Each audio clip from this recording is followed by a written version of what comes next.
ஆண்டவரும் இரட்சகருமாகிய இயேசு கிறிஸ்துவின் நாமத்தினால் உங்களுக்கு எனது வாழ்த்துதலையும் இந்த வாய்ப்பினை தந்த ஐயாக்கு எனது நன்றியும் தெரிவித்துக் கொள்கிறேன்.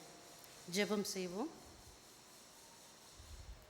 பாவ உலகத்திலே ஜீவிக்கும் மானிடரே, பாவ உலகத்திலே ஜீவிக்கும் மானிடரே, பாரும் அவர் உனக்காய் குருசில் தொங்கிடும் காட்சியை, பாரும் அவர் உனக்காய் குருசில் தொங்கிடும் காட்சியை, கண்டேன் கல்வாரியின் காட்சி, கண்ணில் உதிரம் சிந்துதே, அன்பான அண்ணல் நாம் இயேசு நமக்காய் பட்ட பாடுகள், அன்பான அண்ணல் நாம் இயேசு நமக்காய் பட்ட பாடுகள்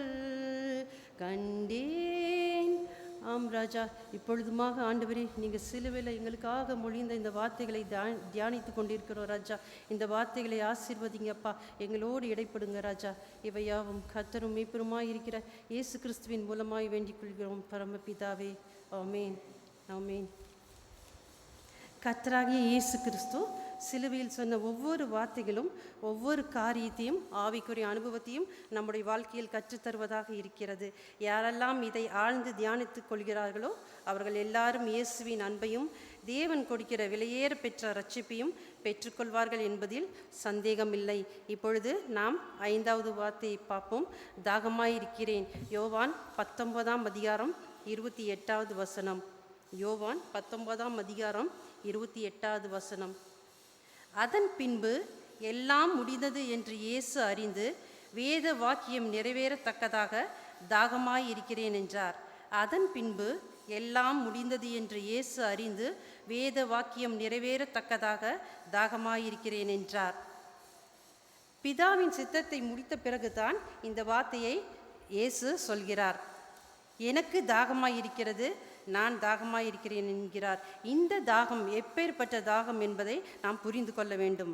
இது அவருடைய சரீர பிரகாரமான தாகம் அல்ல, இது அவருடைய ஆத்ம தாகத்தை நம்மளுக்கு வெளிப்படுத்துகிறது. யாக்கோபு 5:20, தப்பிப்போன மார்க்கத்திலிருந்து பாவியை திருப்புகிறவன் ஒரு ஆத்மாவை மரணத்திலிருந்து ரட்சித்து திரளான பாவங்களை மூடுவான் என்று அறிய கடவன். முதலாவது நம்ம நரகத்தின் அழிவிலிருந்து நம்முடைய ஆத்மாவை மீட்டெடுப்பதற்கு அவர் தாகமாய் இருக்கிறார். ஆம், அன்பான கர்த்தருடைய பிள்ளையே, ஒரு மனிதனை பாவத்திலிருந்து திருப்புகிறவன் ஒரு ஆத்மாவை மரணத்திலிருந்து ரட்சித்து திரளான பாவங்களை மூடுவான் என்று சொல்லி வேதத்தில் நாம் பார்க்கிறோம். மார்க் 2:17 இவ்விதமாக சொல்கிறது, நீதிமான்களை அல்ல பாவிகளையே மனம் திரும்புகிறதற்கு அழைக்க வந்தேன் என்றார். ஸோ இந்த விலையேற பெற்ற ஆத்மாக்களை நீங்களும் நானும் இழந்துவிடக்கூடாது என்பதற்காகவே அவர் தாகமாயிருக்கிறார். இரண்டாவது, கடவுளோடு மனிதன் இழந்து போன உறவை மீட்டெடுப்பதற்கு அவர் தாகமாயிருக்கிறார். கடவுளோடு மனிதன் இழந்து போன உறவை மீட்டெடுப்பதற்கு அவர் தாகமாயிருக்கிறார். நமக்கும் தேவனுக்கும் இடையே ஒரு சமாதானத்தை ஏற்படுத்துவதற்கு அவர் தாகமாயிருக்கிறேன் என்கிறார். நம்முடைய ஆண்டவராகிய இயேசு கிறிஸ்துவை பார்க்கும்போது அவர் அதிக ஆத்ம தாகம் கொண்டவராக ஓடினார் என்பதை வேதத்தில் நீங்களும் நானும் பார்க்கிறோம். மார்க் 6:34 இவ்விதமாக சொல்கிறது, இயேசு கரையில் அநேக ஜனங்களை கண்டு அவர்கள் மேய்ப்பன் இல்லாத ஆடுகளைப் போல இருந்தபடியால் அவர்கள் மேல் மனதுருகி அநேக காரியங்களை அவர்களுக்கு உபதேசிக்க தொடங்கினார். நாமும் அதே போல தேவனிடத்தில் மரித்து கொண்டிருக்கும் ஆத்மாக்களுக்காக பாரம் கொண்டவர்களாக அவருடைய அன்பை ருசி பார்க்க வேண்டும் என்ற பாரத்தோடும் சிந்தையோடும் நாம் ஜெபிக்க வேண்டும். நம்முடைய ஆண்டவரை பார்க்கும் பொழுது ஒரு ஆத்மாவும் இழந்துவிடக்கூடாது, எல்லா ஜனங்களும் ரட்சிக்கப்பட வேண்டும் என்பது அவருடைய சித்தமும் நோக்கமுமாய் இருக்கிறது. நாமும் இயேசுவை போல ஆத்ம தாகம் உள்ளவர்களாய் மாறுவோம். ஏனென்னா ஆத்ம தாகம் செய்கிறவன் அதிக நன்மை தேவனிடத்திலிருந்து பெறுகிறான் என்பதை நீங்களும் நானும் நினைவில் வைத்து கொள்ள வேண்டும். அதுக்காக நம்ம என்ன பண்ணணும் அப்படின்னா, நம்முடைய குடும்பங்களில் ரட்சிக்கப்படாதவங்களுக்காகவும் தேசத்தில் பாவத்தை நோக்கி ஓடிக்கொண்டிருக்கும் ஆத்மாக்களை தேவனிடத்தில் அழைத்து வரும்படி நீங்களும் நானும் மிகுந்த பாரத்தோடு ஜெபிக்க வேண்டும். ஒரு ஆத்மா கெட்டு போகாமல் ரட்சிக்கப்படுவது பரலோகத்தில் மிகுந்த சந்தோஷம் உண்டாகும் என்று லூக்கா 15:20 நம்ம பார்க்குறோம். ஸோ இதுக்காக அவர் தாகமாக இருக்கிறார். மூன்றாவதாக, நமக்கு தாகம் உண்டாகாதபடிக்கு அவர் தாகமாக இருக்கிறார். அது எப்படி நமக்கு தாகம் உண்டாகாதபடிக்கு? வேதம் இவ்வாறாக சொல்கிறது. வெளிப்படுத்துதல் 7:16, இவர்கள் இனி பசி அடைவதும் இல்லை, இனி தாகம் அடைவதும் இல்லை. இவர்கள் இனி பசி அடைவதும் இல்லை, தாகம் அடைவதும் இல்லை. யோவான் 4:14, நான் கொடுக்கும் தண்ணீரை குடிக்கிறவனுக்கோ ஒரு காலம் தாகம் உண்டாகாது. நான் அவனுக்கு கொடுக்கும் தண்ணீர் அவனுக்குள்ளே நித்திய ஜீவகாலமாய் ஊறுகிற நீரூற்றை போல் இருக்கும் என்கிறார்.